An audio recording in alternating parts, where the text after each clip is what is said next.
kind of worked through a pretty specific and detailed process. This was in large part the process that I did in Norfolk with the team of people there. I kind of refined it a little bit because of all the learnings that I've gleaned along the way. But if you're in the process of reorganizing or beginning from nothing, this is kind of the steps that I think would be helpful for you. Before we start, you had a question, sir. I did, sir, boy, I must look old. The policies. Is there a boilerplate type policy thing you can get from you? Great you asked. That's step number 3 or 4 here. Okay, So we're almost there. All right. Perfect. And I have it. It's in your packet, and we're going to kind of walk through it. But let me set up some things before that. So, yeah. Is there a statute of limit on some of these funds that might have been left, like for covered wagons and to buy a covered wagon, for instance? Obviously, there's no way you can ever use it, and legally, is there some way you can? So, going forward, what I would recommend is putting into your policy what's called a variance power, which gives the congregation the ability to redirect those funds into a different direction that would meet the needs of the church for the time. But if you have some of those past funds that you cannot get them used because the need is no longer there, the steps are really, you need to see if you can find any family members who would give you permission to redirect grandma's funds, kind of a thing. I think that'd be an option. The next step is to, if they're really defined, is we have to go through a legal process to get a court to say it's okay to redirect the funds to a different purpose. Because it was a different era back in the time. So last week I was with the General Counsel on Finance Administration. We were talking about a particular fund. It was a large endowed fund from a person in Texas who was passionate about orphans. Okay, they gave a big gift, and they also gave properties that had mineral rights. They kept dumping in oil money into this same fund. It started out as $300,000. Today, it's $6.4 million.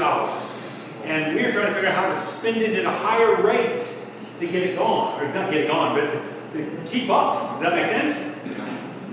But when they gave it initially, they gave it for what we would think is not acceptable options today.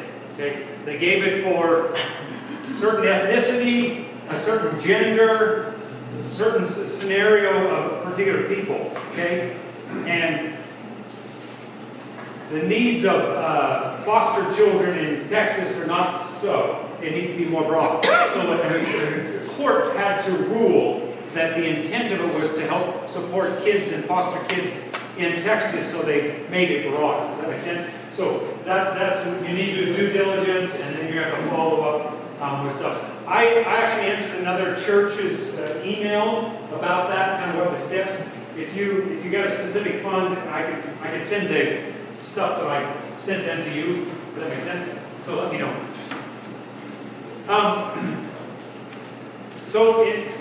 Did I answer your question? Yes, I'm coming back in. Anybody else have a question that percolated when you were eating? I assume the discussion we just had were about specific endowed funds. Yeah. Not designated gifts within our... Well, so if I write you a check and I'm still living and you have to use, the church, the church, have to use the designated gift in the way the donor intends. Okay? And so then when I was serving a church, we had 20 different special funds for special different projects, okay? If there's one that's there that is no longer of value and that person is still living, I would go back to them and say, I know you gave this donor intended check for 10 grand for purple carpet. We don't need that. Could we move it to something else? And just think of a personal ask. Now, if they've died, then you're going to have more challenges. But we're required to hold fast to donor intent.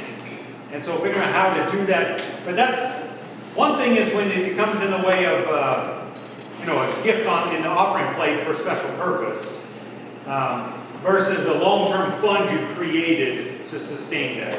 Okay. One other question that often comes up is about memorial gifts too. What I ended up doing in Norfolk, my wife is now here. Shelley is back here. This is my wife. So when I say I mean we, because we are co-pastors at all these churches that I'm talking about. Okay? So, that means she's co-director of the foundation. well, trustees don't say so, but you know the real answer. Good point. Good point. So we came to a scenario where if you can get ahead of a memorial gift, so you might think about how do you care for memorial gifts. And I'm thinking more about future than past, because sometimes we've got past things that we're still carrying, and I'm not engaging that part yet. But if you can think forward in the future that all the memorial gifts, you know, you set it up such that we can use it for the first year for projects that the families are passionate about, and then after a year, it automatically goes into the legacy fund, okay? Then you don't get this built-up pool of money that's not getting used. Another consideration is to have options already pre-planned of needs. So when Dustin dies, and family come to you and say, there's a memorial gift of $1,222. These are the 3 places where we'd like to use it. So get in front of that conversation. Does that make sense? As opposed to what sometimes happens is we go and talk to the family member and say, well, where do you want the money to go? And they have things they like, but it's really hard to accomplish that. Not always, but sometimes it is. So sometimes I felt like, let's get in front of it. So have some ideas we're already working on, and invite, here's your 1222, we can put it to the fellowship hall renovation, we can put it to this part of the sanctuary, or we can put it into the legacy fund. And then we put their name as one of the contributors, the person who died. Does that make sense? So that's a little bit different. I know some of you had asked about memorial funds. What to do about hindsight memorial funds, maybe we can talk afterwards, unless we have enough time at the end. We can go back to that, okay?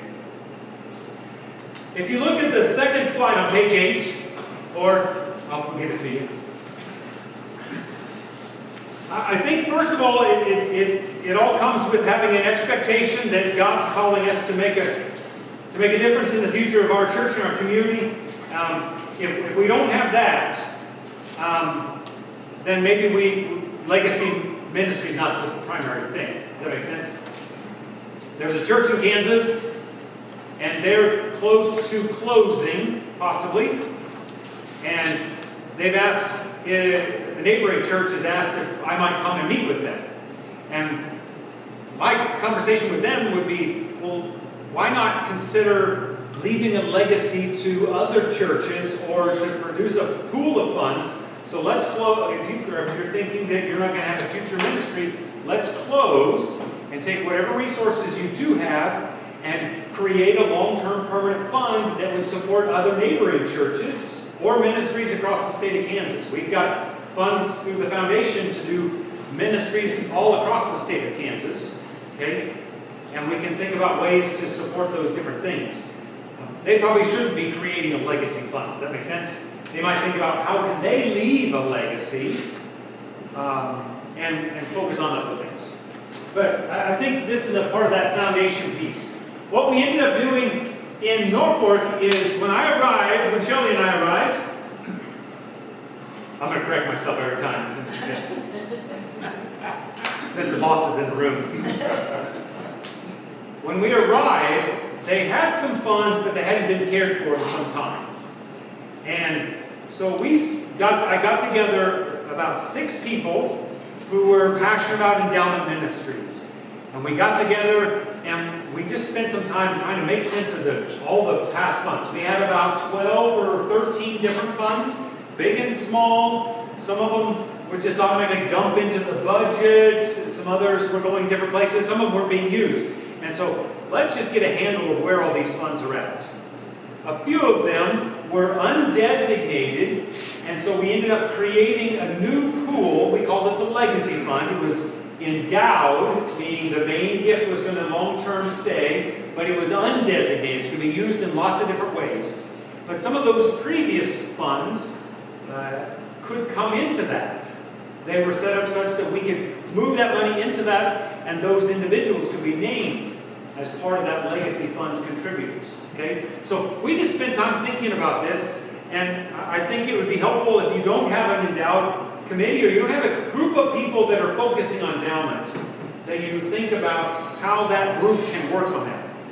By Book of Discipline, the trustees are charged with this work. Okay? You don't have a group doing it. The trustees are the ones that have that current authority. The trustees in Norfolk were busy with the property, the physical structure, and they really didn't want to be doing this piece as well. Okay? Some of the churches in Kansas have named their finance committee to do this work. Many of them have a permanent endowed committee, which the Book of Discipline allows you to have a new body who takes on this work. So that 6 people got together. We had the Nebraska Foundation president come and meet with us, the meeting in Nebraska, and we got to go know where we're going. We tried to figure out a vision of where we're supposed to be going. We created a charter, a policy process, and then we brought all this to Charge Conference the next year for them to approve. And then we established at Charge Conference who's going to be the new committee members of that committee as of January 1. Okay? So this is just thinking about get it going, okay? And if you don't have a body that's passionate about it, create an ad hoc body. I would probably make sure it's very publicly known, okay? So make sure your church council knows, your administrative council knows, make sure the trustees have representation, or at least they know about it, so that you can have this shared participation in this, okay? And then we started working on creating a charter. Charter just means a legal shared agreement about how we're going to do this work. Okay? It's a common playing rules for how we're going to facilitate this ministry. Who's got authority? Where does the money go? How's the money distributed? Why? All those kind of basic questions. If someone writes you a check for 10 grand and the treasurer receives it in the offering plate, or the administrative person receives it in the mail, what do you do with this money? Okay? Because I think there's often that, does it go into memorials? Does it go in the offering plate? Does it go in the endowment? How do we make sure that happens? So we just need a shared agreement that gets approved by Charge Conference or Church Conference. I recommend a Church Conference so that everyone has a participation in being aware of it. So there's clarity for everyone. These are the things I would work on.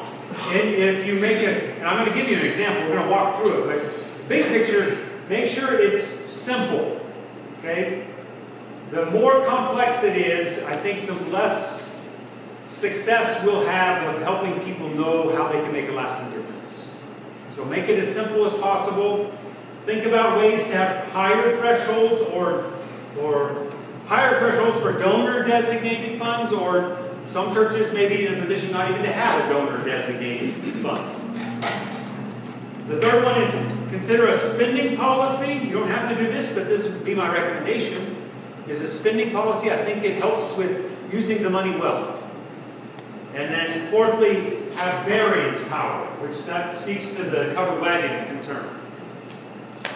What they might need in the future is different than what we perceive they need now. So variance power is really giving power to that body or to Charge Conference to redirect the funds in a slightly different way so that it can do what is needed.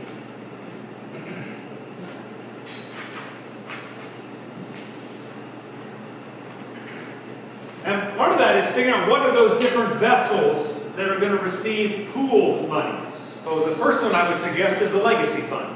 This as I wrote up here, undesignated but endowed. Okay, so it's a long-term fund that doesn't have clarity. And then that committee, the Permanent Endowment Committee, would have the authority, once, twice a year, whatever it is, to decide where that money is going to go that aligns with the current needs of the church. In Norfolk, these are the funds we have. We had the legacy fund, we had a building fund, and in Norfolk, the building fund was not endowed. So any and all the money could be used for a building need. Now that may not be what you want to do, but that's how it was set up in Nebraska. And then we had a children and youth fund, and we had scholarship funds. So those are the big pooled ones. You could give, if you had a $20 each year kind of gift, you could put it into the legacy fund. It could be a smaller dollar amount, it could be a large dollar amount. Okay? So the only endowed one you had was the legacy, all others were not endowed? No, just this one was not endowed. Okay. All the other three were. Most of the funds were endowed. It's just they wanted that one to be able to use all the money if they needed some big project, and to not have it be endowed, that particular one. The church actually had about 15 different funds with the foundation, and we kept track of them in different ways. But, so for instance, they used to have another parsonage, because they had 2 full-time clergy and they had 2 parsonages. They sold one of the parsonages. By the Book of Discipline, that money from that sale can only be used for clergy housing. So they had a separate fund that was for clergy housing fund. Okay? But we didn't promote that. These are the ones we promoted. And we had some other funds that were previous that we still kept, but we didn't put them into promotional meetings. We held fast to donor intent, we cared for them, used them appropriately. We just didn't tell the story of those because people weren't going to be inclined to give to someone's gift 20 years ago unless it was a shared value. Then you just make it one of these. Does that make sense? So all pooled funds. Yeah. Last statement. Yeah, these are all pooled funds. They don't have a name. It's not the Dustin Legacy Fund. But under this Legacy Fund would have Dustin's name, and so-and-so's name, and so-and-so's name. You would have everyone who made a contribution to it named in the list. That we would have a charge conference when we did the full description of that. You guys don't necessarily have names attached. Well, yeah, not in the main name of the fund. Okay, let me go to this next page. So then we had some scenarios where you would actually put the name of the person in here. So these are donor designated funds. And in Norfolk, we made the threshold be $100,000. That's a lot of money. The reason why it was $100,000 is we thought about what would it produce in an annual basis and how difficult is it to give out that money. If you give a $5,000 fund, it's going to produce $200. Okay? That's not even one kid going to camp. And so we didn't want to chase that many of different funds that were smaller named funds. Okay? So we made the threshold be $100,000. So we produced $4,000 a year. That's a good number. Okay? We can manage the paperwork and the process to distribute $4,000 a year. Don't do an organ fund. And I'm not against organ music. I like organ music, okay? If you were to do, the only consideration I might think of if I were doing it again is to have a $25,000 scholarship fund for the Petz scholarship fund. Because it'll produce $1,000. That, in today's world, that's a decent amount of scholarship, okay? I probably would invite them to give it to the main scholarship fund for the pools, okay? But if they were committed, it's got to be the Dustin Petz Scholarship Fund, then I'd probably consider a $25,000. The policy in Norfolk, though, is $100,000. Okay? I had a family, and this is public knowledge, so I'm not telling you anything that they don't know and haven't talked about it as a church.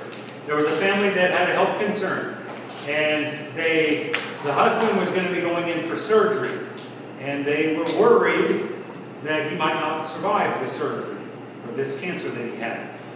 And so they called me. We already had this whole thing in process.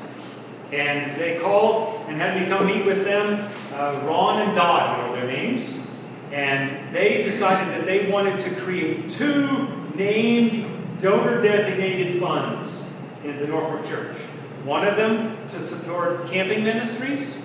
So going to Camp Fontanelle, or so either money for Camp Fontanelle or for kids going to Camp Fontanelle. And the other one for theological education. And so we created a process. They didn't put the money into the fund yet, but they wrote their state documents and gave me copies such that I knew at least $100,000 was going to be going into the 2 funds. And so we created 2 new funds. They actually, on an annual basis, give to these 2 funds a portion of their charitable giving in the course of the year. And then upon death, the money, the bigger money, will come into these 2 funds to be a long-term witness of their faith. Okay, so there was $100,000, so they at least were putting in $100,000 into the 2 funds, and so we set it up. So it met the criteria. The committee still gave a permission to do it because the money wasn't already there yet, but that it was going to be coming, and we had demonstrations. Now, you could have an organ fund, just not have it be a new organ fund, because organs are always in need of repair. Exactly. So you could still have an organ fund.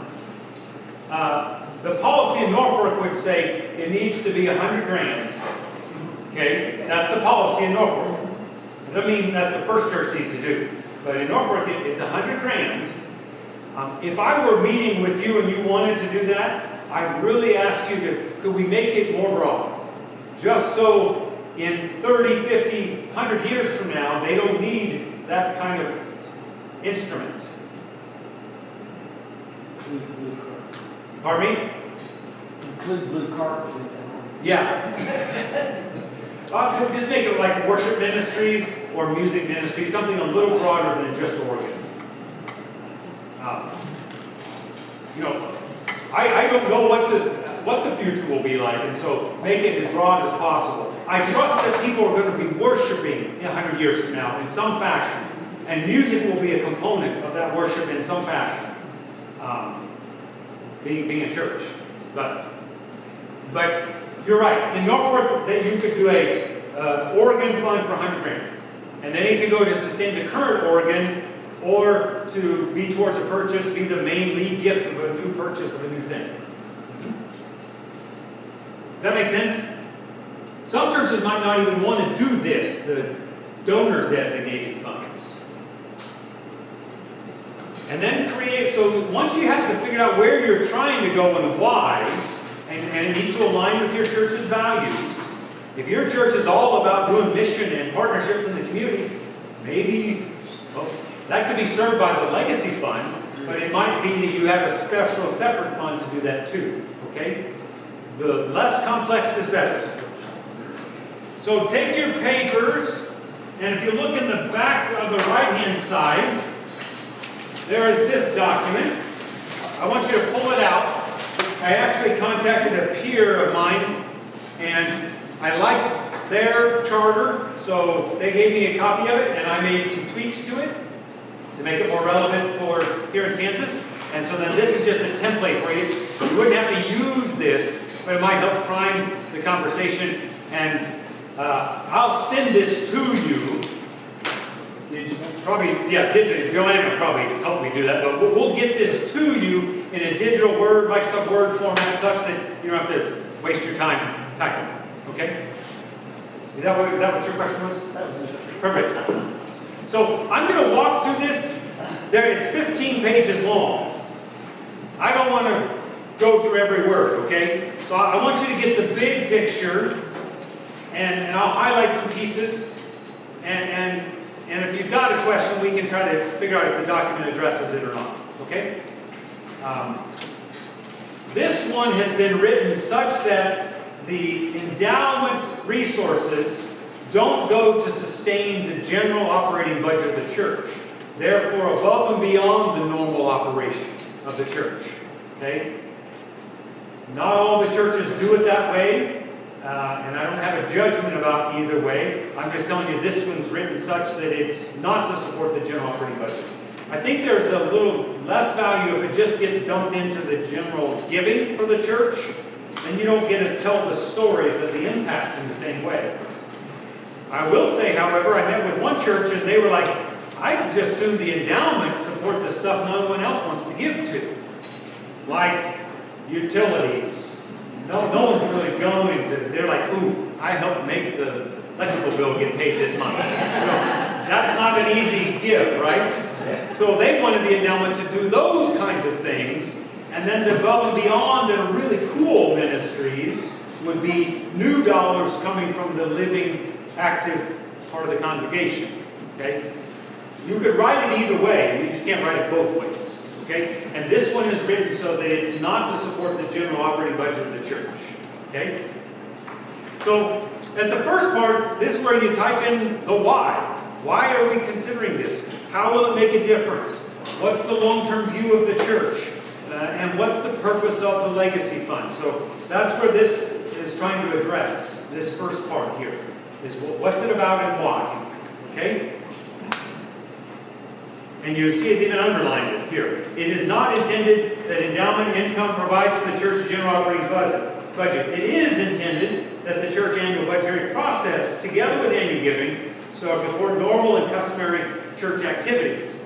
I gave you the example of Norfolk having the Ziegenbein family who gave $6,000 every year from an endowed account to support camping ministries, mission trip ministries for the youth, in conjunction with the annual budget. So, and then in the budget, we just made it real clear. It takes 12 grand, 6 of it comes from here, and 6 of it comes from your faithful giving. Thank you for giving to God through the life of the church.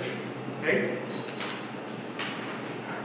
If you go to page number 2, it lays out the large, big picture pooled funds. You have a separate fund that would separate the usage of those dollars further. So we didn't do that one, and we just did the legacy fund. They had a big passion for children and youth, and that's pretty broad. It could be children and youth in our ministries, it could be children and youth in our partnerships with others in the community, the Boy Scouts of America that met at the church in Norfolk, or the school partnership. It could be pretty broad. Okay? So think about those different kinds of funds. Really work hard to make it smaller rather than bigger. You could always come back and say, we're going to change it and add one, because it seems that everybody wants to give to this thing. Yeah. Is there additional definition for each one of the funds in terms of what they could be used for, what they couldn't be used for, how it was allocated, when it was allocated?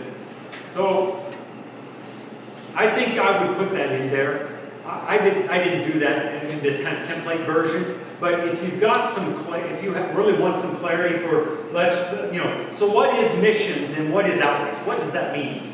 And so then you can give some clarity. Missions in our church is defined as doing things to help share the good news of Jesus Christ beyond Sedgwick County, beyond the metro of Wichita. And so that's what we mean when we say missions. So we're going to define it that way. But again, be real careful that you don't get too constricted, that you then wish that the earlier you wouldn't have made such limitations. And then whether it was endowed or not endowed, what's some of the thinking that goes into directionally which way to go? I think for the most part, the intent here is to create endowed funds that become this long-term living witness that can generate income over a long period of time. The building fund, so that's going back to the Norfolk Building Fund. Why didn't we just endow it? I think the reason was they had this building, I don't know, they were in the midst of a capital campaign as part of it, and I think they wanted to have some flexibility for the current needs and future needs. The way that they kept using it was more for special projects. They would pull off a certain percentage. So they used it more like an endowed account, but they allowed them the option to spend it down if they had some monster big project. So, but for like missions, you're not going to want an option to spend it down. The legacy, I think you don't want the option to spend it down. Building may fit a little bit different because we seem to have a steady use of building needs, and then we've got a big expense, and then a steady and a big, and so they wanted to accommodate both of those. So it's more the preservation of the asset, and if they needed a new HVAC system, they had the ability to go in and tap from the building fund rather than try to. Right. If you think about that whole project too, this is not my main work in this meeting, but I would also think about, there's a name, what's his name, John Thompson or John? Who's the guy that came and helped us as new conference when Bishop Sines came? He came and did interviews. His name is John. He's a Presbyterian pastor in Washington, D.C. No glove. Okay. Huh? Not Berlin. Okay. Regardless, this isn't my material. Okay, I'll set that up.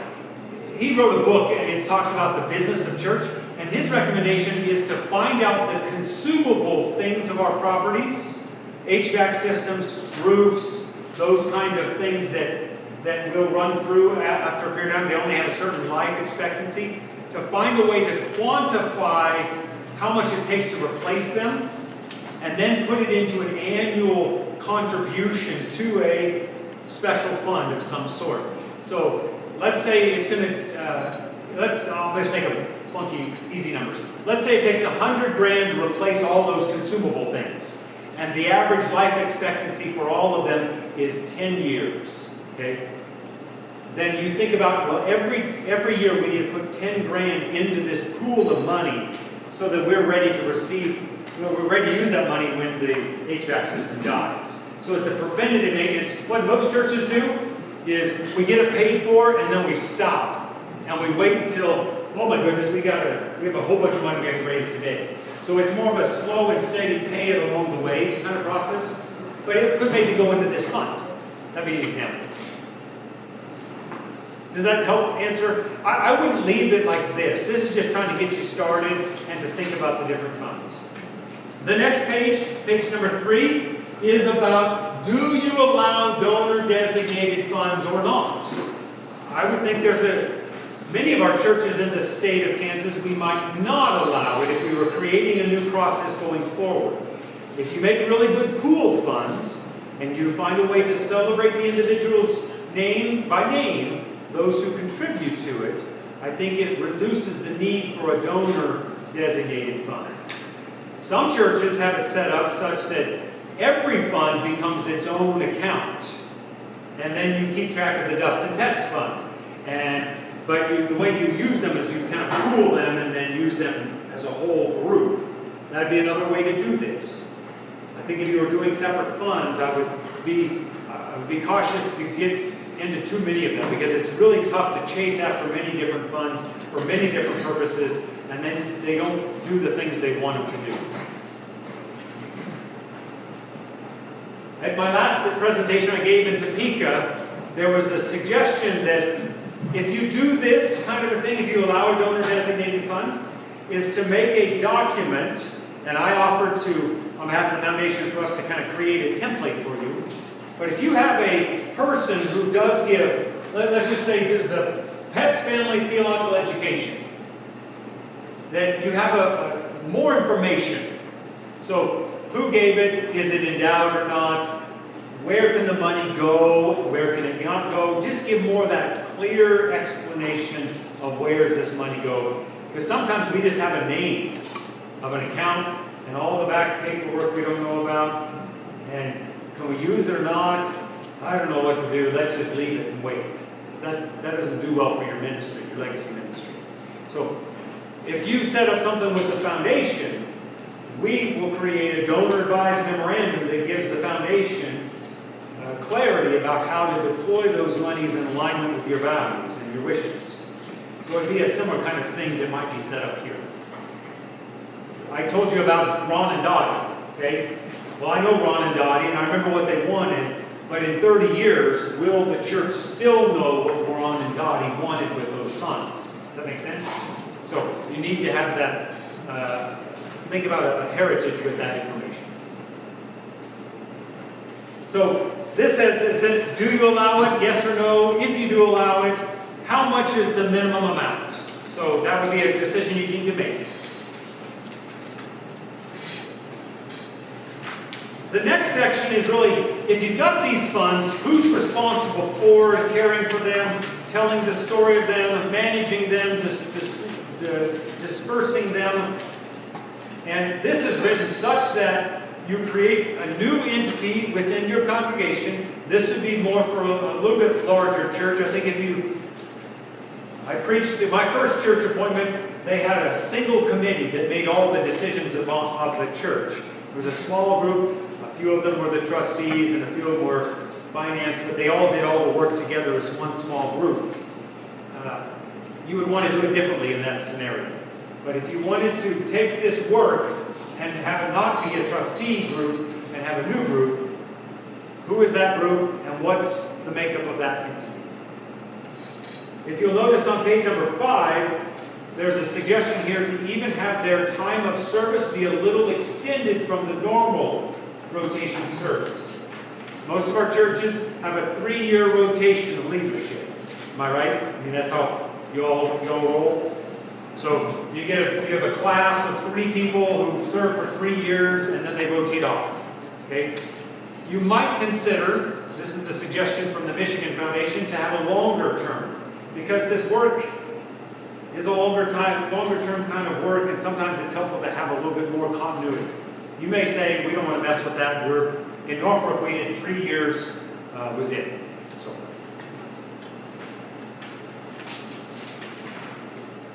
The page number 6. So if we've got this group of people, what do they do? And what's the purpose of the money? And how are we trying to care for it? How do they administer it? What is the spending policy? So this kind of names what their work is, if you will. There's a little bit of there on E2. And this is if the church gets a gift, an undesignated, unrestricted gift from a person who has died, how do you treat that? So Dustin dies, and Dustin writes 10 grand to Trinity United Methodist Church. Faye, down in the office, what does she do with that 10 grand? Does it go into the endowment committee? Does it go into the general operating budget? And you just need to help get clarity of how do you care for that dollar. So this is suggesting a $5,000 number. So if it was $2,000, she'd just dump it into the offering, regular general operating offering. If it was 10 grand, then probably the practice would be to put it into a permanent fund. There's a church in Kansas City, and they allowed a bigger, like a 10 grand or bigger, kind of 50 grand. Someone writes you a 50 grand check. They have a process that a percentage of that can be used right now. Like 10% or 15% can be used now for now needs, but the balance of it goes into the permanent fund account. And if it's undesignated, it goes into the legacy fund. You just need to help think through what would the possible scenarios be and make it so it goes smooth. Okay? This part's a little dry. But it's important because otherwise you get a gift and then we start fighting. And then we've got competing values to say this is what you really need to do. We've got to have this done. No, you don't. If you love the church, you do this. You would get into that kind of a back and forth thing. We don't want that. And I think if you get something set up and you're communicating about it, you'll have a better chance of connecting with those people who might leave a gift or are already written into their estate documents a planned gift. And then you can help them, help the church care for that resource well. Page 8 says this is how we're going to invest the money. And I want to highlight here, page 8, G, second paragraph under G. It does name the Kansas Area United Methodist Foundation as the vessel to care for these resources. I met with the church who is moving money for us to care for that, but they opted to take the Kansas Area United Methodist Foundation out of that document so that if we were not serving them well enough and they moved the money somewhere else, they wouldn't have to change their charter. Okay? So I just want to make sure you know that it's there. But it talks about how the money will be cared for, that it'll be, so it's written so that it's the number 3, G3, at the very bottom of page 8, says that it'll be in alignment with the social principles of the Methodist Church. So it'll be socially and sustainably invested. So that is written into there, that we do at our foundation. Number 9, or page 9, says how the money can be deployed. And again, this is all templated for you, so don't just copy paste it and say we're done. I mean, you need to work through that with your team and what aligns with your values. But how will we use the money? How will it make a difference? A couple of questions you're going to need to engage is page 10. I'm moving kind of fast, so I'm not intending us to read every piece. I want to get the big pieces together here. Top of page 10, limitation of use of principle. So here are the questions you need to consider. Can you use the money if this church is struggling? Let's envision your church is not doing well and it's struggling to make ends meet. Can you use some of the money to get the church through the end of the year? Okay? That's a question. The one in Norfolk was the answer is no. But not every church chooses to say no. Well, I think you could use it if it was a scenario where we're going to close. So that kind of dire situation. But you need to answer, can we use it if we're struggling? Secondly, can you get a loan and let this be collateral of a loan? Or not? Okay?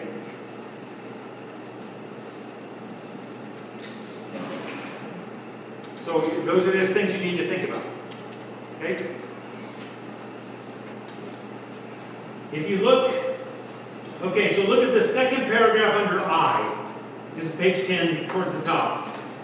In the event of total encumbrance, that is, we're not going to make it unless we use some of these resources. Okay? Total encumbrance, undesignated fund principal may be withdrawn, but only in extreme and overwhelming circumstances bordering on the survival of the church. The withdrawal shall not exceed 50% of the undesignated fund principal. That's how this template is written. So come back here. So what that would, if you have that as your document, it would say we can use half of this original money under the legacy fund to help us through total encumbrance. We can use 0 of these dollars because they are designated. You can't use any of those. So you can only use half of this. So if the church is still not going to survive, then you say, well, let's have a church conference and decide how these resources can be a blessing to other ministries beyond us. Does that make sense? And so instead of spend it down, last one off, turn off the lights, we're going to make an intentional gift to those who will come after us in a different capacity. I think you need to think about those things.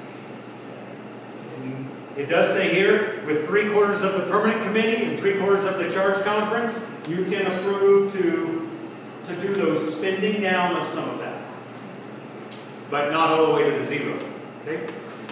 So, let's say for instance you do have this scholarship fund, or you got the Petz Family Theological Fund. This policy says you can't spend any of the principal. You can't spend it down. So, and the church is going to close, then you move the fund into some other trustee who then cares for the donor intent. Like the foundation. We'll give a scholarship out to students going to the seminary, or to local communities, persons from Reno County, here in Hutch. Okay? So is that one of the avenues that we take in if something catastrophic were to happen like that, to move the funds to the Kansas Foundation and say they will distribute this as? Yeah, and so then we would just make sure we have a set of donor intent and get all the documentation, and then we would distribute the monies as the donor intends. So if it was for something more specific like worship and music, could the Kansas Foundation ensure that it was used that way? Well, I think we would be able to do that as long as it's a sufficient amount of money. Right. So if it's $200,000 and we could spend $8,000, we could offer some granting options available to anyone in the state of Kansas for worship ministries. And so then we could send kids to Southwestern College to do praise band camp, or help you get a piece of equipment. So we could take that on. Yeah. You're asking a question. I want to address it just a bit. So we have a lay person from one of the groups that I gave this presentation to, who comes from a congregation that is a little bit smaller in scope, in size. And this person's, this wasn't me saying this is them saying it. They were saying that I see that our committees rotate pretty frequently, and we, the local church committee, may have the right intentions, but we may over time not care for the donor intent as well as we would want them to. And so this person said, what would it mean if we made a permanent fund at the foundation to benefit the local church, and such that there wouldn't be a way, I mean, we couldn't spend it down. Does that make sense? So it'd be really letting go of the long-term care of the fund and have the foundation take it for the benefit of that local church. So you'd still get the same money, it's just we would be the long-term care steward of the fund. Which, that if you came to a place of ending, that might be an option that you could do. And I think you think broadly. So I had one church in western Kansas who lives in a smaller community, about 1,000 people, and there's like 12 churches in this 1,000-person community. And this individual, who's United Methodist, looked around and said, you know, a lot of these aren't going to be here in a few years. So for this person, his desire would be that if they closed, that church closed, that the money wouldn't go out of the community to support United Methodist in neighboring communities, but it could be used to support faithful Christian disciples of all flavors in that community. Does that make sense? So there might be a different faith tradition that gets the money in that small town. But they want to support long-term faith discipleship ministries in that town, not just faithfulness to one particular denomination. The next thing is about spending policy. I promise this will come to an end. This is the hardest part, okay? It's the hardest part of the meeting. Well, partly because you just got done eating. And the air conditioner's not keeping up. Oh, it is? Oh, it's 3 degrees warmer than it was when you came in. So.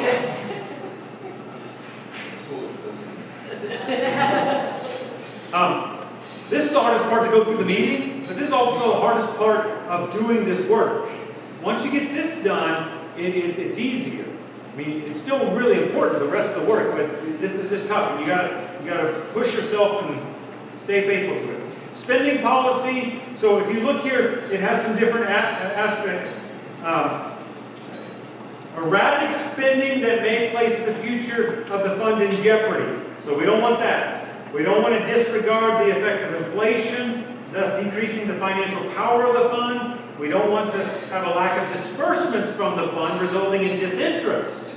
Okay? So if you have a fund sitting there and it's been sitting there for 10 years, you're going to miss an opportunity for new people to give.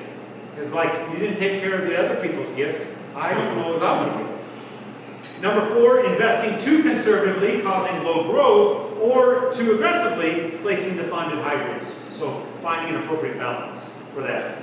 And they give some different definitions. The suggested language here on page 11 is using a spending rate of 4% annually. And it's calculating it based on the past 3 years. So we wrote into it the current practice that we're using for the permanent endowed funds that we care for. You can change it, but that's how the template is written. Number L is pledging asset funds. That is as collateral for a loan. Is that allowed or not? What do you do? This is page 12. What do you do about merger or consolidation? Let me say something about that briefly. I have gotten calls, our whole team has, I'm often the one that responds to them. We've gotten calls about, given the anxiety of the United Methodist denomination related to human sexuality and our different conflicts that we're having, is your money safe with the foundation? I mean, that's often what they're asking. We're a separate 501c3 from the conference, and our fidelity is to you as a council. So your money is safe with us, okay? And we currently are set up such that our articles of incorporation and our bylaws say that we only serve United Methodist churches today. But if it gets approved by Judicial Council here in the end of April, and a church chooses to disaffiliate from the denomination, would we still be able to serve you? We are bringing a resolution to annual conference here in May to allow us to be more separate from the conference and allow us to be able to serve anyone who's currently United Methodist or was past United Methodist. We'll be able to serve anybody that we can serve today in our connection. Okay? And I think that'll help us get into a position where we can do our ministry and purpose better and be faithful to your charitable gifts. Does that help? Are there other questions related to that? Like, I get asked by churches that are on the so-called progressive side and so-called conservative side, same kind of thing. Is my money safe with you? Can the conference take my money? You know, those kinds of questions. And if there is ever a trust clause issue with the assets that we care for, it'll have to come through you. We're not going to write a check to the conference because of a church disaffiliating and stuff like that. Okay? It would always be in our relationship with you. Our fidelity is to you as the client holder. Okay? That's a little bit separate than what was intended by merger and stuff here, but they're related. Okay? If you look at O, right in the middle of page 12, administration of designated gifts and variance power. You look right in the middle, the sentence that begins, therefore by unanimous vote of the permanent endowments and planned gift committee, any such gift that has become impossible or impractical to administer may be transferred without condition or reservation to another existing fund with a similar purpose. You don't have an organ anymore. You can move the money to a music fund. Okay? Now, that happens for future funds. Hopefully we're getting set up, for future funds, and we won't have to worry so much about that. Now, if you've got a past fund, then you have to do that legal process or engaging family members that can give you authorization and document that fund. Okay?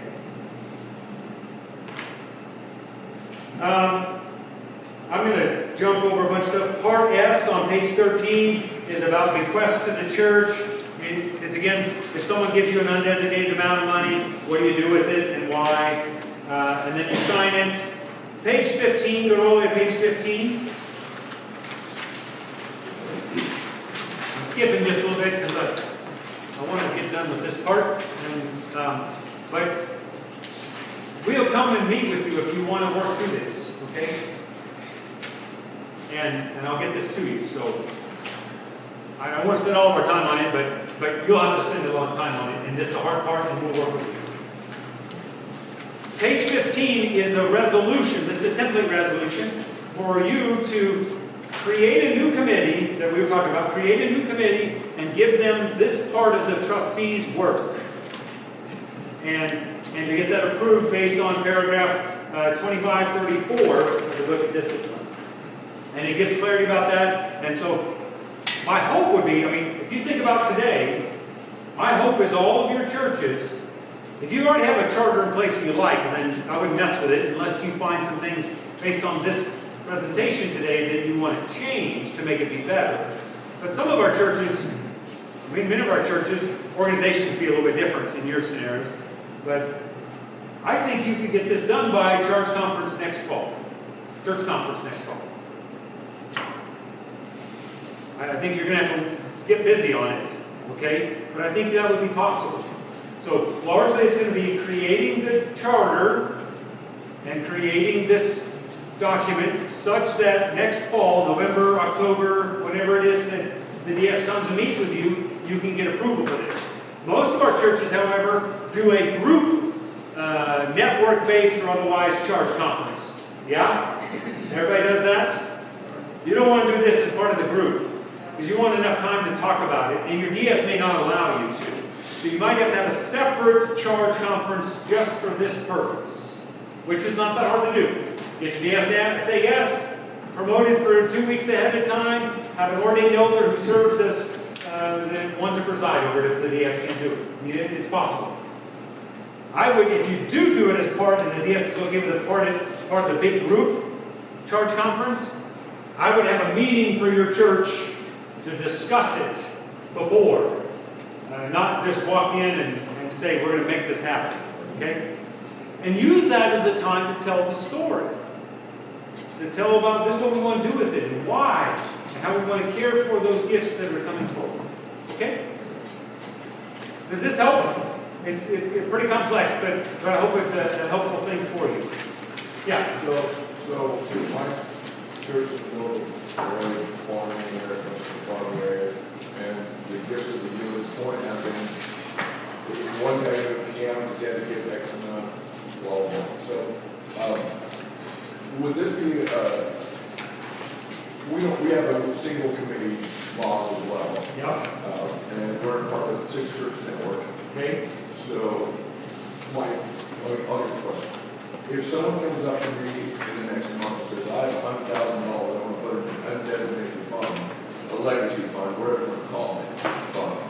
We can't get this put together by fall. If we can't, we just let that sit and hibernate.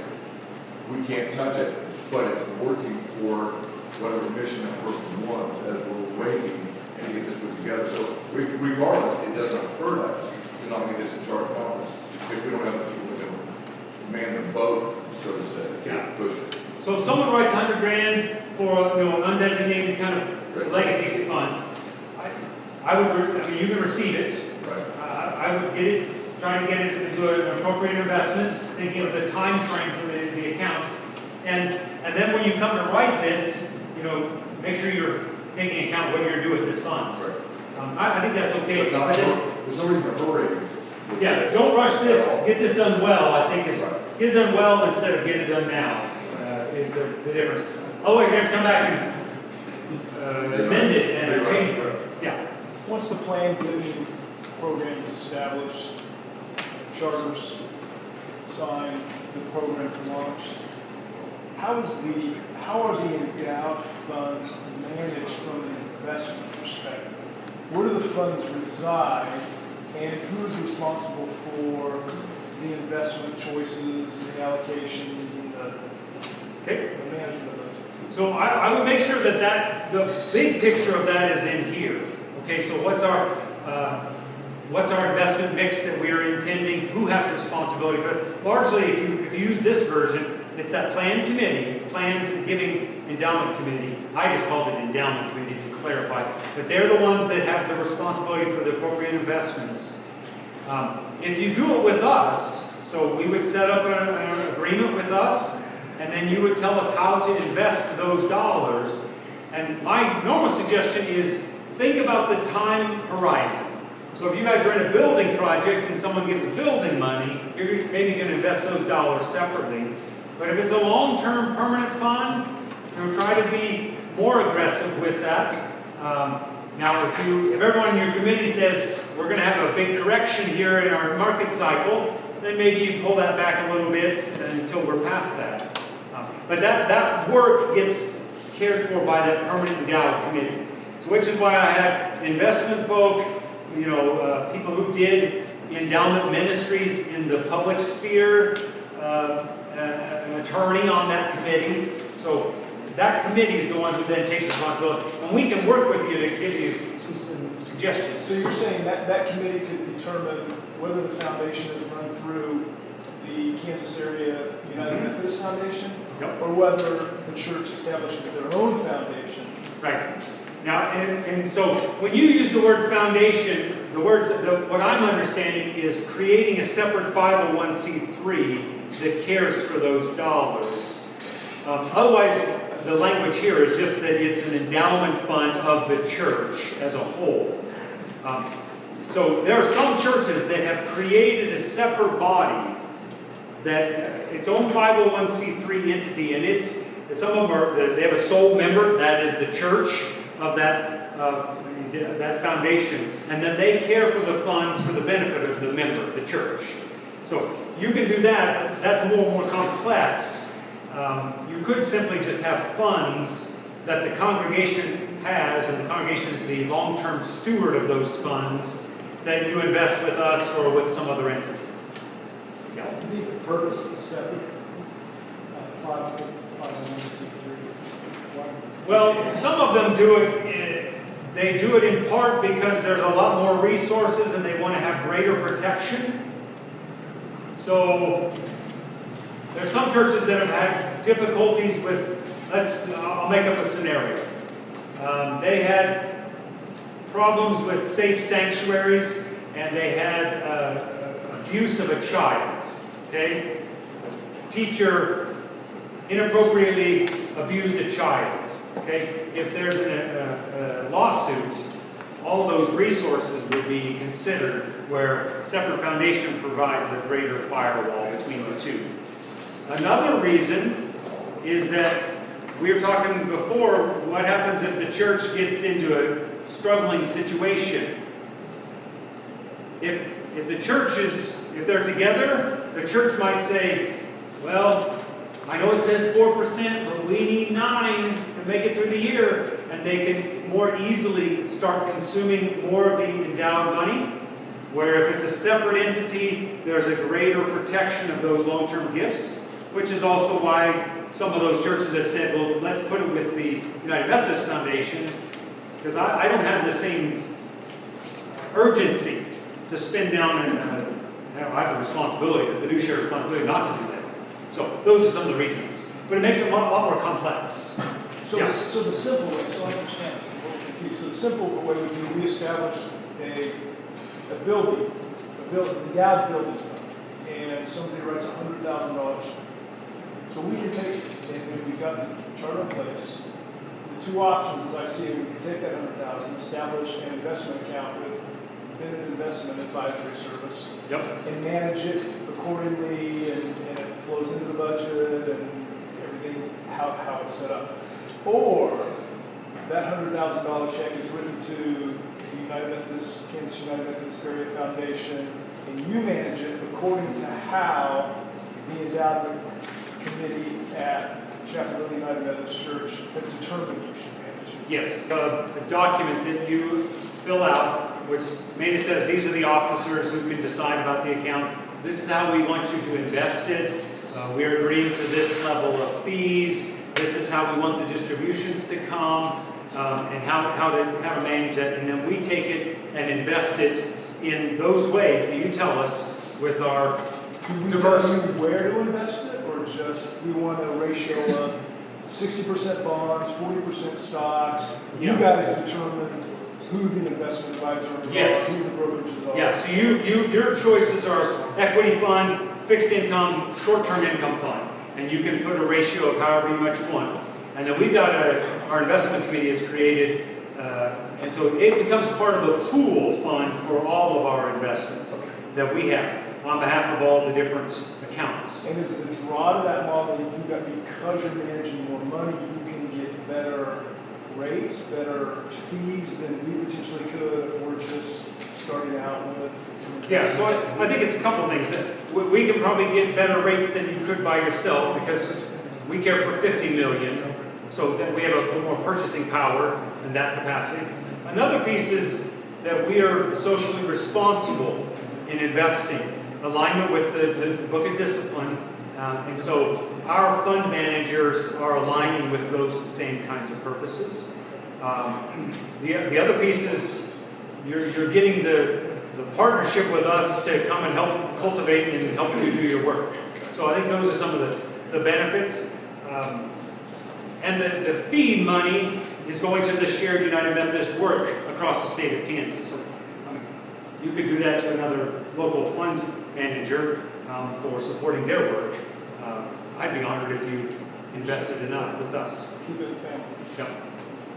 So yeah, but you would set up that agreement with us and we have a couple churches that they have multiple funds and they pool them together to make one investment. And then we have other churches that have different investments based on each of the different funds, in part because the different funds have different intentions. And then we can care for the different intentions like you'd want. If something's a building and we're going to need it in 2 years, let's invest it more conservatively. If something's we're going to have a perpetuity, let's invest it a little more aggressively. And you said you have 50 million under management? Yes. And so 50 million under management, some of that is a loan portfolio, which is a small, 10% of the total is loan fund. And the rest of it is kind of divided between relationships with churches, so different churches that have money, and then the others with individuals. So we have a lot of individuals who say, and I'm going to get to this later today, Dustin, we want the Kansas Area United Methodist Foundation to care for all of our charitable giving at the time of death. And we want to go some of it to the United Methodist Church, some of it to this camp, some of it to a non-United Methodist 501c3, but we're going to have it all come through you and you manage those different entities. It's about non-cash assets, land, So, equity, so we've not done, I mean, we've gotten some different of those, and most often we've liquidated them. There's been a couple of scenarios where people gave us a security of some sort, but the stipulation was that we didn't liquidate and move it into our shared pool money managed. So we've got, American funds or whatever of different entities, and so we care for them separately until the time of transaction happens, at the time of death or whatever. Yeah. Your operating expenses, you charge a fee on investment, just like the management? Yes. So we have the management, the fund investment fee component, and it's based on how much is in equities and how much is in fixed income, because they have a different price. So it depends on your ratio between the two. And then we, the foundation, receive on all the accounts a set fee, an administrative fee as well. You're watched by the state of Kansas? We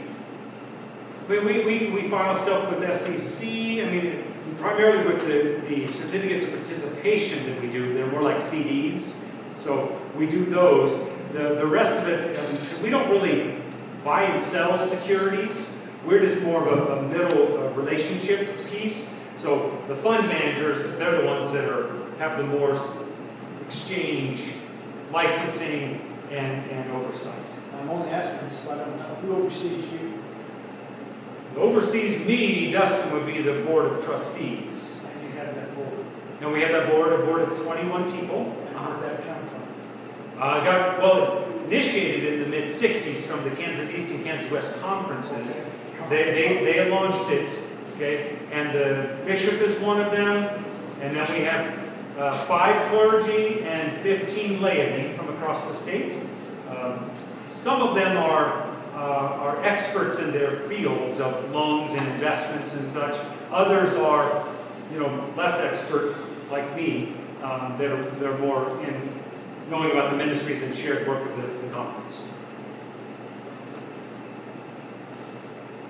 I want to take a break. Is there any more questions you have about this? I hope this is helpful. And once this is in place, then it's a lot easier to move forward. But you have to there's a lot of work that has to get done to get these pieces in place. Page number 10 is where we're going to be at, right in the middle of page 10.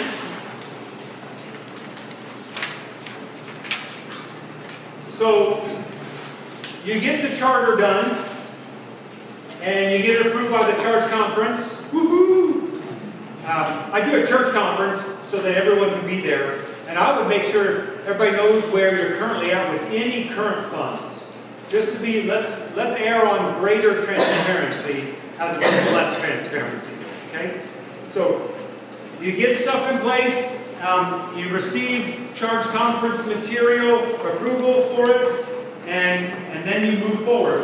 When I went to that first church conference, I had the charter, I had the resolution to create this new body, this new group of people who would lead, and I had a means of telling the story, and this is the literal one I used, okay? There's one of these in your packet. It's on the right-hand side of your packet, and it's a template. I like it. If you send your money to Norfolk, they'd probably be happy. My intent is to give you an idea of something you can create, okay? And I've gotten permission to give you this content in its digital format, so you can put your picture on there. It's written such that it's focusing on the one fund, the legacy fund. Okay? That's how this is written. And if you open it all the way up in the middle, it has the top thing called impact. These are a variety of the possible ways that this legacy fund can make an impact. And so it gives you some illustrations. In the event you decided to have multiple funds and wanted multiple funds to be part of your story, you could just say, not the legacy fund, but leaving a legacy. Okay? And then over here, name your different funds and where the money goes to. I think have something that is simple, that invites them to think about long-term charitable giving, that when you talk to someone, you can give them something. And it has a means of being able to think broader and deeper about who they're called to be and how they can give it a charitable gift to make a lasting difference. Okay? So think about something that you might create. This was actually originally made by a person on PowerPoint, which is not what you would think it was made on. It looks too good to be made on PowerPoint. It was made on PowerPoint. When I send the thing to you, it'll be in the format of PowerPoint, okay? So you can use it in that fashion or change it, whichever you want. So there are graphics here to just show you what it looks like. I'm going to speak to Scripture. I want them to know it's going to be a living legacy. This one says how it will get cared for on a regular basis. This is made more like the Olathe account that I talked about before, that bigger pool that would get distributed on a regular basis. That was the vision that we had in preparing this. How you can give now, how you can give later, and where the monies will go. So, make your own, but you can use any and all that. The rest of this is kind of suggestions about how to get, so you've gotten a little momentum with this structure in place. Now how do you kind of grow it over time? My suggestion is to do a couple different things. One is to organize a couple trainings for the whole church once a year, once or twice a year. We did it twice a year. We would have one in the fall, somewhere like October. We'd have another one in Lent or right before Lent in the spring, maybe February or March. It'd be like this space, and I can come and speak to your group, okay? That'd be an option. We also would have a local financial advisor who came. We had a tax accountant. These are people who came. They were part of the church, maybe even on the committee, and they gave pro bono some good lessons, big picture lessons for people. It wasn't a means for them to get a client, although maybe some of them did get clients. It was primarily to give a gift to the people in the congregation about making progress in this. 70% of people in this country die without a will. So maybe that'd be a first place to start. What is a will? What are the things I need to think about? What's it cost to get a will set up? What are the main concerns for setting that up? Think about those things. I'm going to give some information a little bit later related to tax and ways to give, but it would be that kind of environment where you do some education. So when I was doing it in Norfolk, I'd have the educating person there, and I would introduce them, tell them why we're doing this. They present, and then I would step up and say, let me tell you about our 4 funds. This is one of them, the Legacy Fund, and tell them about how it's making a difference. It's an easy opportunity for me to tell the story and invite people to give a gift. And I'd say, if you want me to come talk with you, please let me know. I'd be happy to come and visit with you. I would suggest, oops, I went too far. I would suggest, if you're a preacher, to try to preach on money in some fashion 4 times a year. Jesus did it way more often than that, but I think 4 times is a good amount, okay? I would probably do one of them on legacy. And I probably would not try to make the legacy sermon too close to if you do a traditional stewardship campaign. Because I want to make sure that people understand we're talking about different pools of money, different pockets, different parts of your giving. So maybe it's in later summer you do one sermon, sometime in the spring you do one, a couple in the fall. But think about how you can speak to legacy once a year. If you want someone to come in and do that preaching, that's a large part what I'm asked to do in my preaching for churches across the state is to preach the legacy gift. I'll have them preach all the services and then give a presentation like this at the luncheon time. Okay? Bring food, people will stay, and then you can tell them the stories. Every opportunity you have to make a public expression of thanks for a new gift or for a way a gift has made a difference, please do. You want to be able to point to that and celebrate that and make a thank to the congregation. And I think as people in the congregation, lay leadership as well as clergy, it makes a big difference. I would put something in the newsletter all the time, or as much as possible. Put things in there. So these are some of the things that we had in our newsletter. I even had a personal testimony. I had a person who was on the endowment committee who chose to leave a tithe of his estate to the congregation, and he wrote a personal testimony of why he was doing that. And that was powerful to read him voice that commitment to the congregation and his hopes for the future of the congregation. I tell new gifts, I talk about impact, all these things. A couple times a year I would lay out these are the main 4 funds and this is where the money goes to. Please let me know if I can meet with you. All those kinds of things. So the more that you can keep it before people, the more likely they're going to say, I've seen this a couple times, let's get her done. I know I need to do it, I've been thinking about it, but let's do it. I sent a letter, actually I sent it right now last year. Right after Easter. Easter was a little earlier last year. I sent it right after Easter, and I invited people that we're standing in the midst of resurrection hope, and we're in the season of resurrection. We're celebrating that you and I are going to be able to see Jesus in resurrection, and I invite you to remember the church in your estate plan. And so I connected to that time. I even put in a document that they could fill out saying, where would you like to give? And you have remembered the church. And I found out other families I didn't know had planned to leave a gift that I didn't know about already. And so it was powerful to send that out and to receive that new knowledge and to go and say thank you. Okay?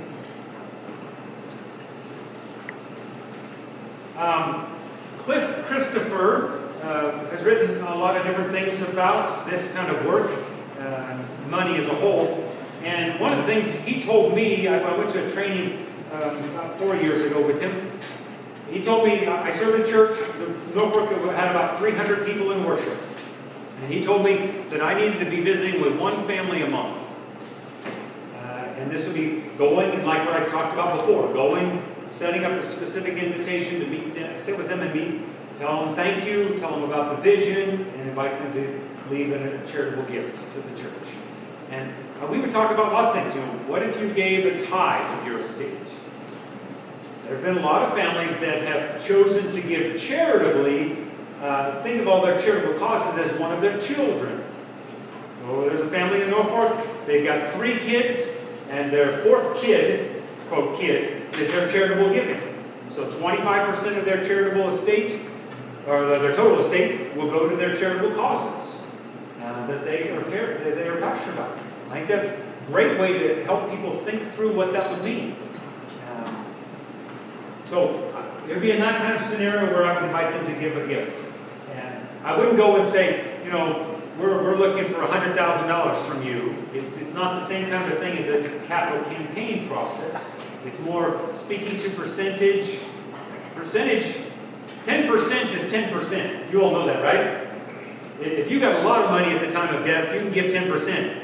If you got almost nothing, you can still give 10% of your estate.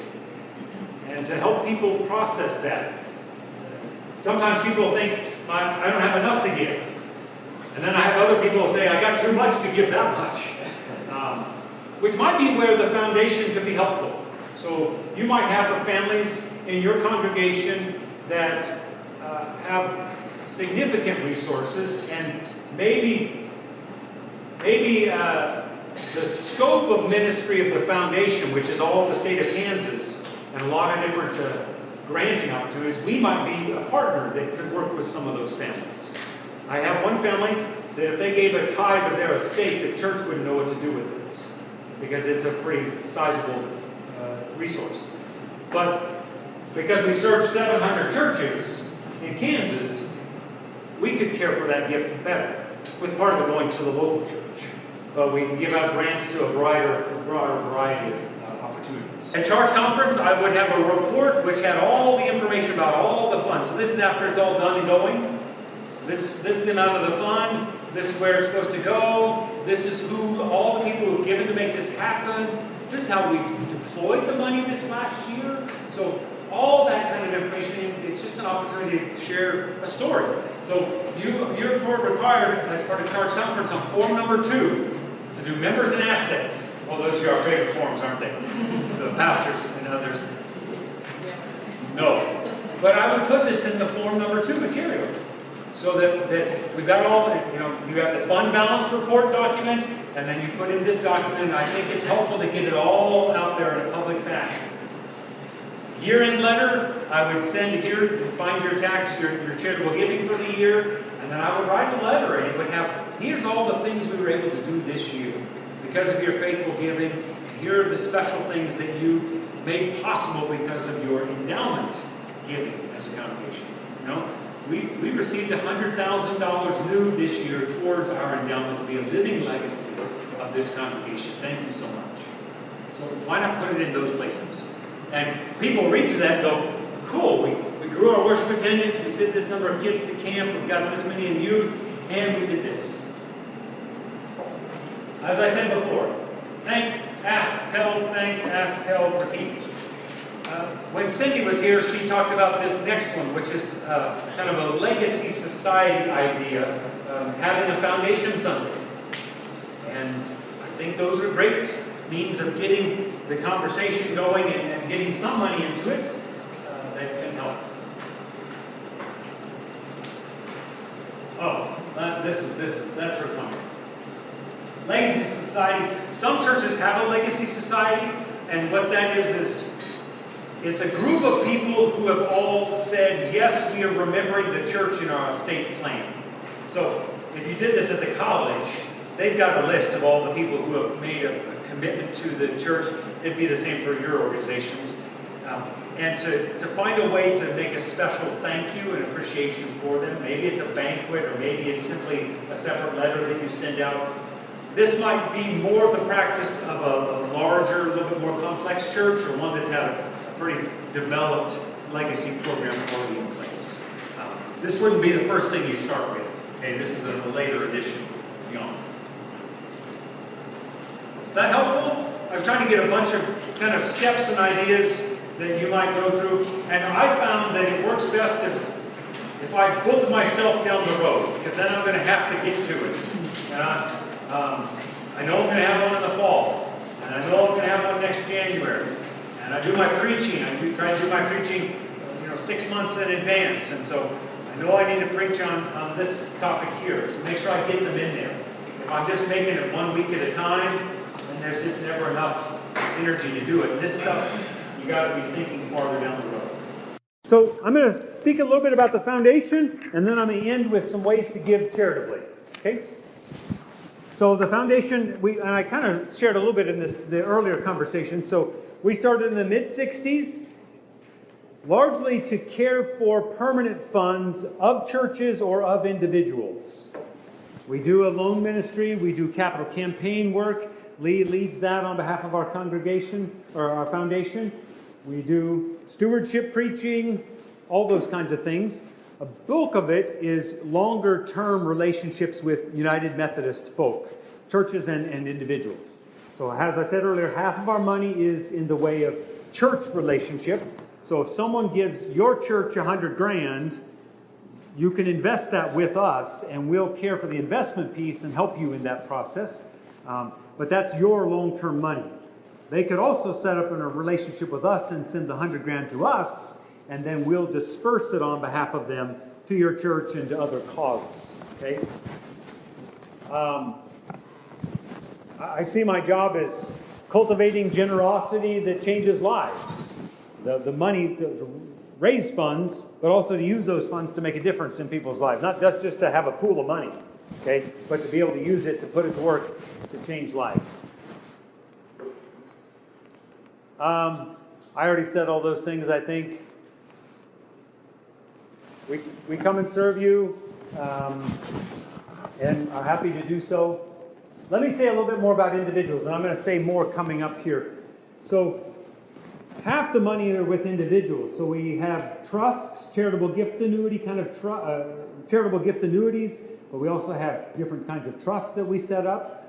A lot of times, families will set up, they'll set up their estate documents with the charitable component of their estate. So they're going to give to their kids a certain amount, or their grandkids. They're going to give to other things that they care about. And then a part of it that they want to give charitably, they'll use the foundation as the means to administer that. Okay? So their will or their trusts will dump money into a fund that we'll create with them, and then we become the long-term steward and trustee of those dollars for a variety of different causes.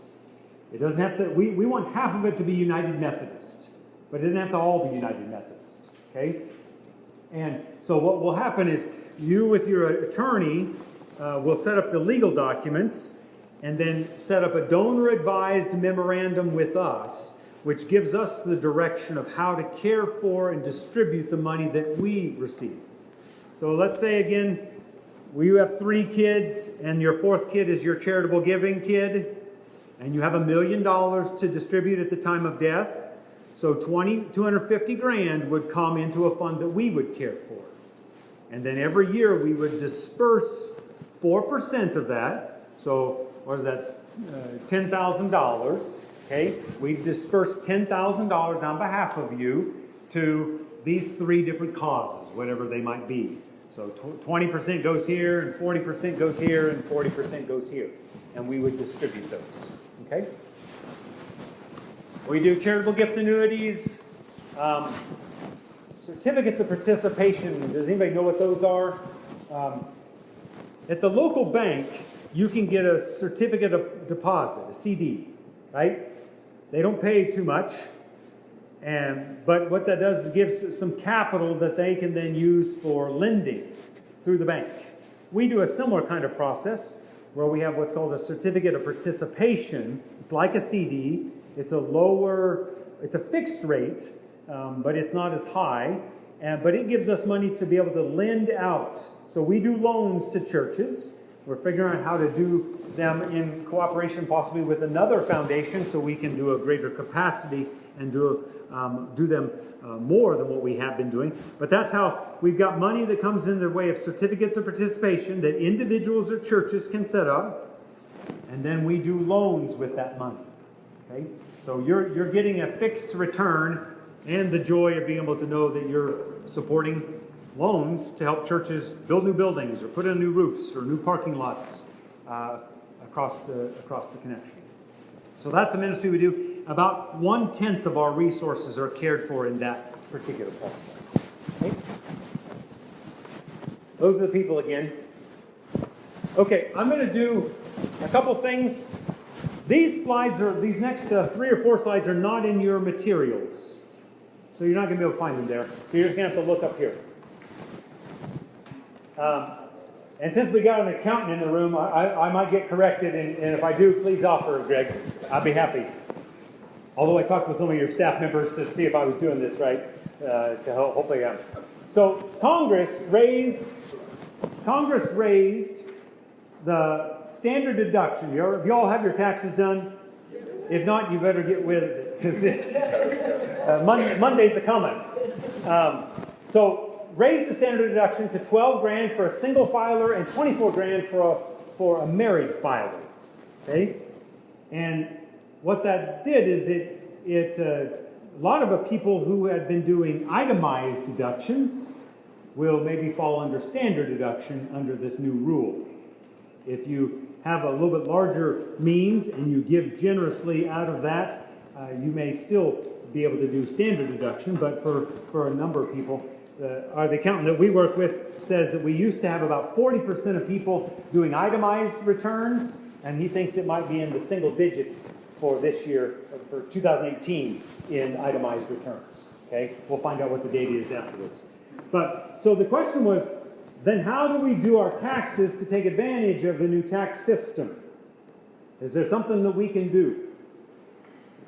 Well, one thing you can do is you can just keep giving to your church, because God calls you to give to your church, not so you get a standard deduction, not so you get an itemized deduction, okay? God doesn't say, I want you to give a tithe as long as it's going to get you an itemized deduction on your taxes. He doesn't say that, okay? So we give generously just because we're called to give generously. In fact, now you don't even have to chase those receipts in the same capacity, okay? Because for many of us, we're going to be in the standard deduction, okay? Some families have chosen to do a clumping of their giving. This doesn't happen maybe as many times, but some families have given a clumping of giving. That is, they'll give 2 years giving in 1 year. If you do that, so that they have a higher amount, so that they can be in the itemized, so they can take more advantage of the standard deduction, or more advantage of the deduction and do standard the other year.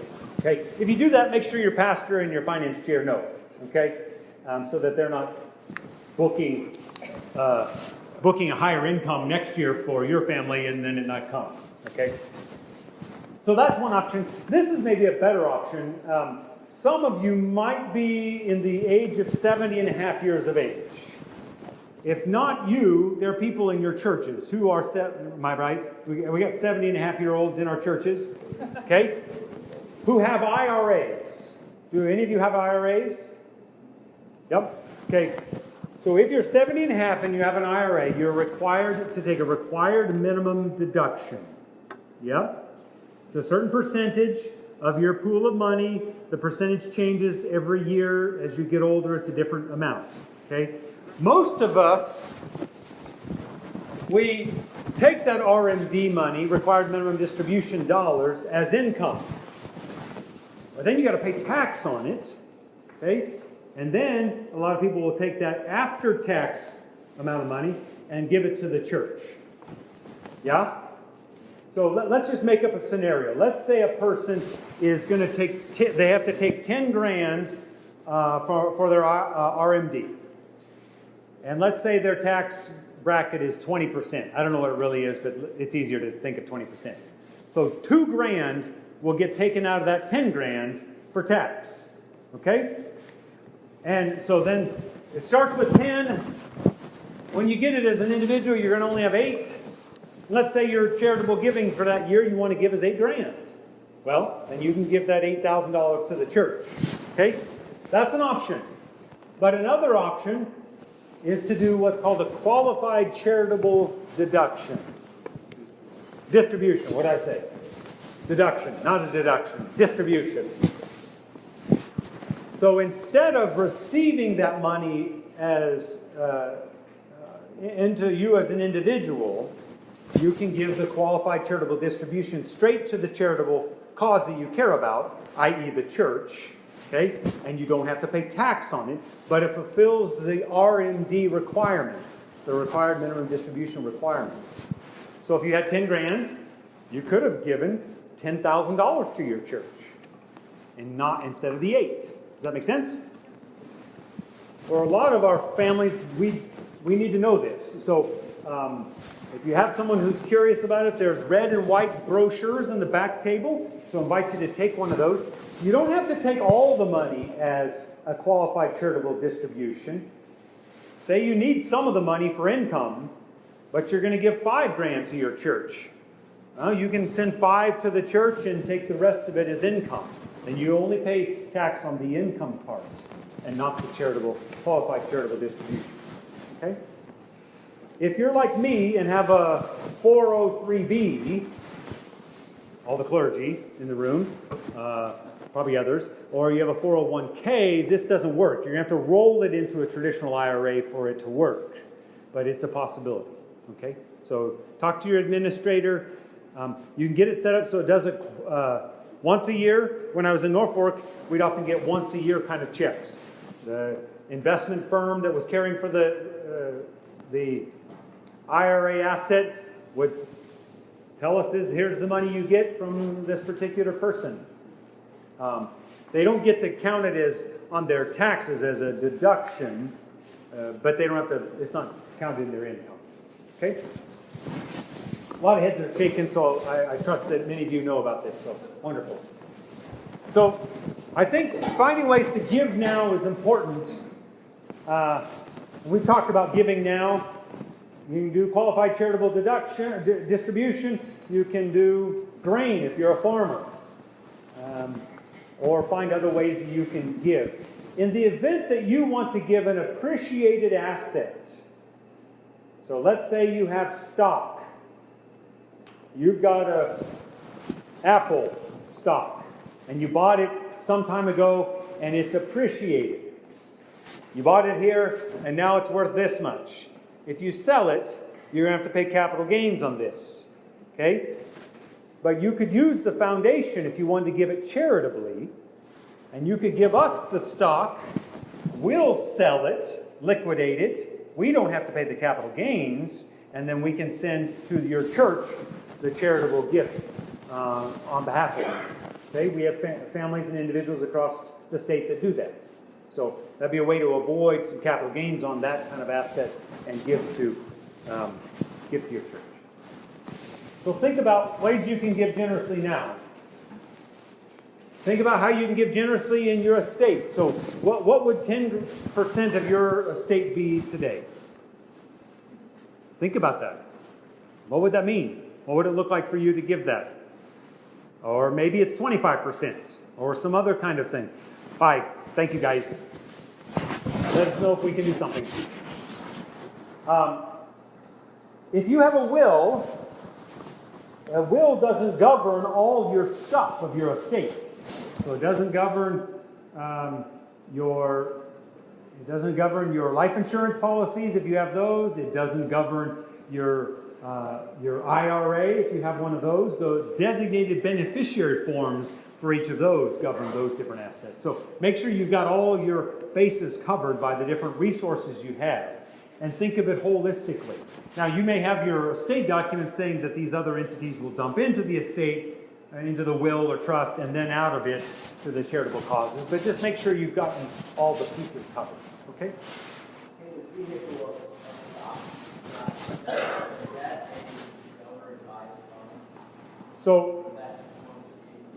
So we can do a donor advised fund, and I'm going to get to that in a moment. But if you want to give, you got $10,000 of Apple stock and you want to give to Chapel Hill your annual gift, we wouldn't have to set up a donor advised fund. You could just go in and out, and we sell the stock, however many shares it is, and then we send the check to them on behalf of you.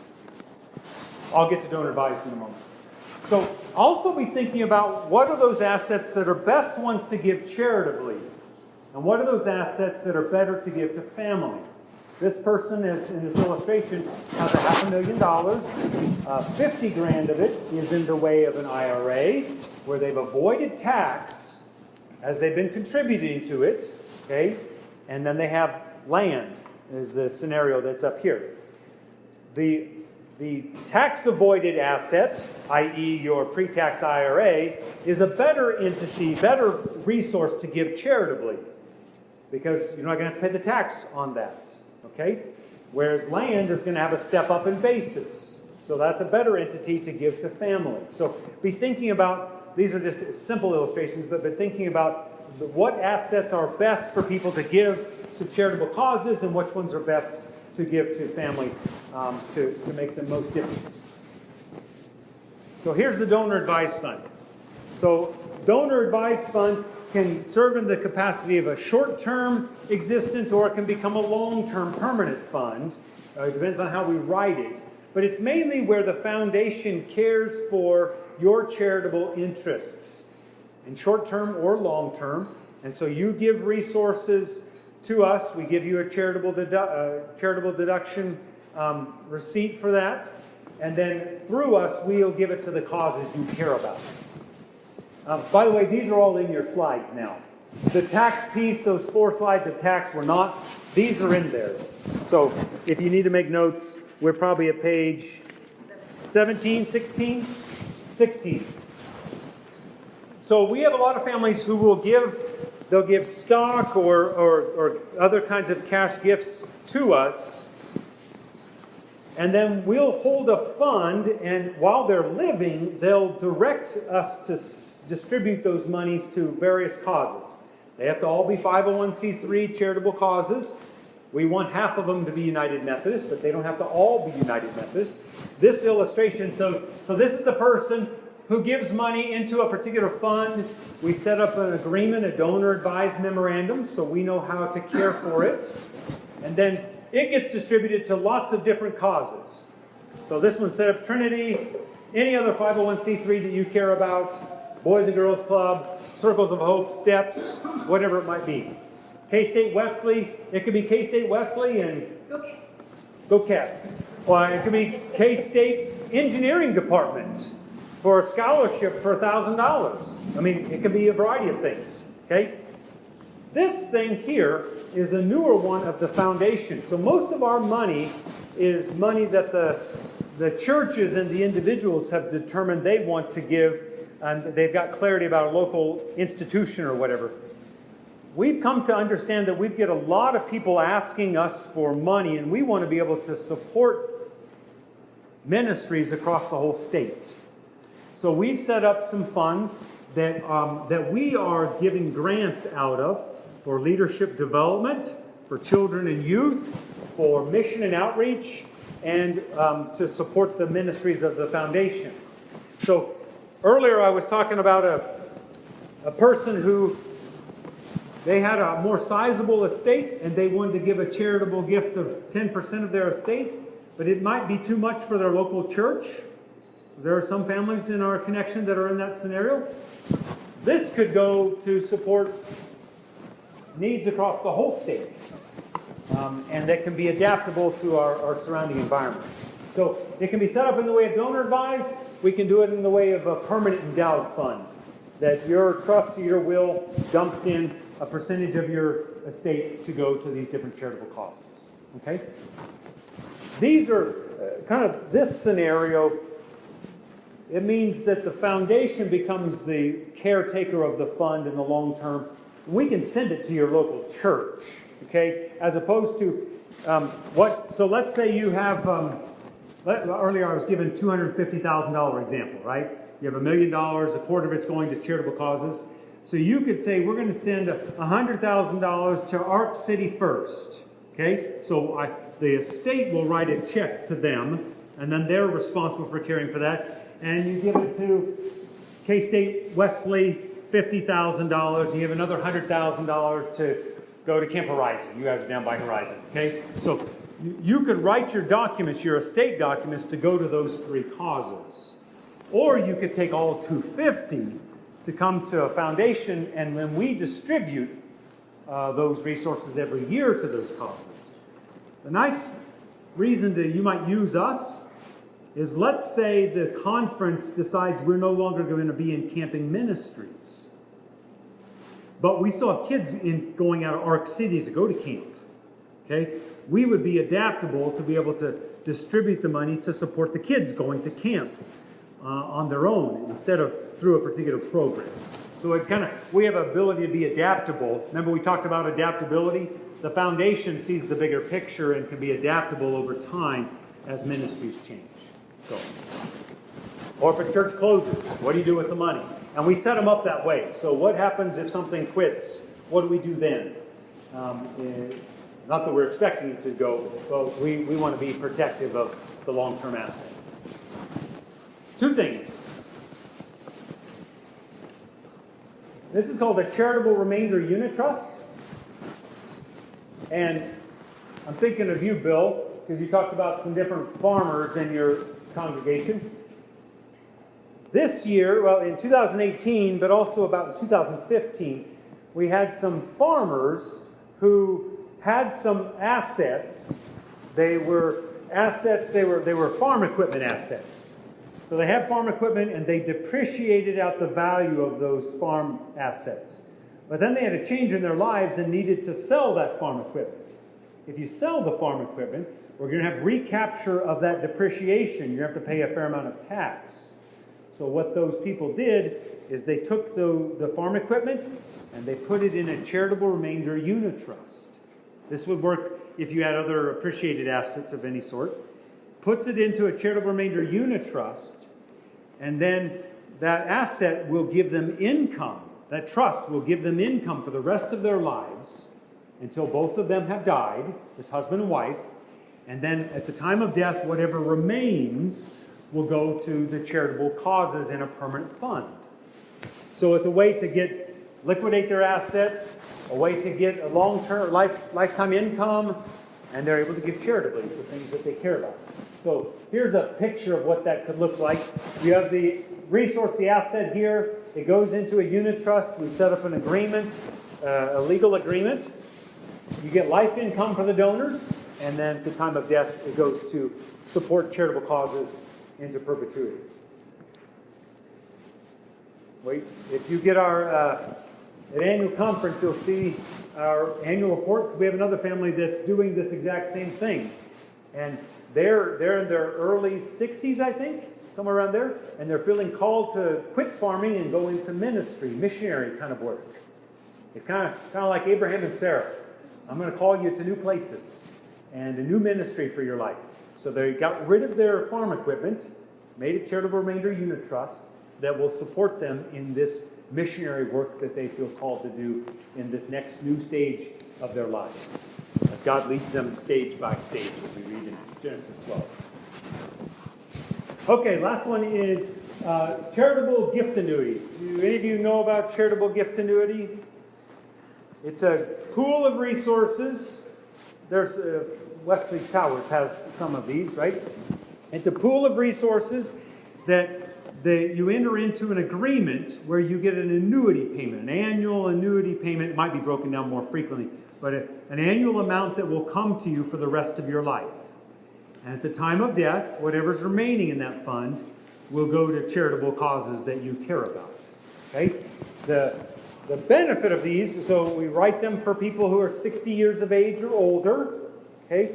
And they have a lot better rate. So this person's 81 and they get 7.5%. So if they have $100,000, it's $7,500. We'll write a $7,500 check to them for the rest of their lives every year. So that pays better than a CD. So it's kind of a scenario where if you've got a resource, maybe you have a CD that you're not going to need. I mean, if you're going to need that for living, you may not consider this because you're not going to get the principal back, okay? But if you have an asset that you're not going to need, or maybe an appreciated asset for that matter, and you set up one of the arrangements, then you get a fixed income. Now it starts at 7.5%, but then the dollar amount actually gets fixed. It's a fixed annuity amount, okay? Over the aggregate of them, the American Council of Gift Annuities says that on the aggregate for all of us who set them up, that the expectation is half of the initial gift will be there at the end of life. Okay, if you're older and you set it up and you don't live very long, it'll be more than 50%. If you set it up younger and you live to 110, there probably won't be much left. Okay, does that make sense? But on the aggregate, the expectation is half of the asset will be there at the time of death. Okay, so here's the rates. The joint, it depends upon you and your spouse's age, so you can't really go off of that as much. But a single life, 4.7 for a 60-year-old, 80 is 7.3. If you're 90 and above, it's 9.5%. Okay. So if you have individuals a little bit older, this would be a mechanism to get a guaranteed income for the rest of their life and give charitably what is remaining. Okay? We work with John Griffin. He works with lots of different institutions, and we are one of them that deploy him. He works for us for 1 day a month, and he works for Wesley Towers. He works with Southwestern College. His main job is helping families create an architectural plan for their estate system. He doesn't actually write all the legal documents, but he helps you make a program for your plan. Okay? So we will work with him. It's a free to you if you're interested in this. And if you do give charitably, we would invite you to use us as a partner for that. It's not a requirement, but we cover the cost of him and would love to be in partnership with you to serve your charitable interests. So if you have interest in him, please let me know. He lives in Heston, just down the road from you guys, and there's a resource. But we do all of it so we can make a difference in people's lives. These are pictures from Trinity here at Trinity. Oh, you okay? That's a lot of stuff. Pardon me? And I got done in time by 1 minute. We're grateful that you're here. So thank you so much for coming and being a part of this, investing a day with us. We would love to be a partner with you, to help you in your different ministries, to help you get something going, to care for the investments that you have, whatever you feel called to be about. And so we're here for you. So thank you so much. And yeah.